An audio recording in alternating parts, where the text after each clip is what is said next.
Hi, I'm Andrew from GeoDnet, and today I'll be showing you how to buy GeoD using a Phantom wallet. First, let's make sure you have everything set up. Step 1. Install the Robinhood app. Go to the App Store or Google Play and download Robinhood.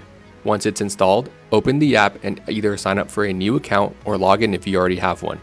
After that, add funds to your Robinhood balance so you're ready to go. Step 2. Set up your Phantom wallet. Install the Phantom wallet extension on your browser or download the mobile app. Create a new wallet and be sure to securely save your recovery phrase. You'll need it to protect your assets. Finally, confirm that you have your Phantom wallet address ready. You'll use it later in the process. Now, once everything is set up, follow these step-by-step instructions to complete the process smoothly. From your Phantom wallet, click on the Buy button. Select Solana token. Select the on-ramp service and choose Robinhood. You will see fiat crypto purchases. Type the amount of USD you want to spend buying Solana. Click on the Buy button to continue. It will pop up a browser window to robinhood.com.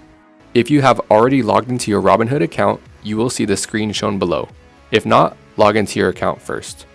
Once logged in, click Review Order. Click on Continue. You may need to confirm the code sent to you via text message. Once verified, you will get the confirmation page. Click on the Go to Phantom button to return to your Phantom wallet. Within seconds, you should see the Solana tokens added to your balance. Now click on the Swap button. On the swap screen, you will see two sections, You Pay and You Receive. Choose the trading pair to be Solana to GeoD. Enter the amount of Solana you want to swap. Then click on the Swap Now button to proceed. You will now see the swap confirmation screen. Within seconds, you should see GeoD added to your Phantom wallet. Congratulations! Your GeoD purchase is now complete. These videos are for educational purposes only. I'd love to hear your feedback in the comments below. If you found this video helpful, please like and subscribe. Thanks for watching. GeoDnet. Mind the sky.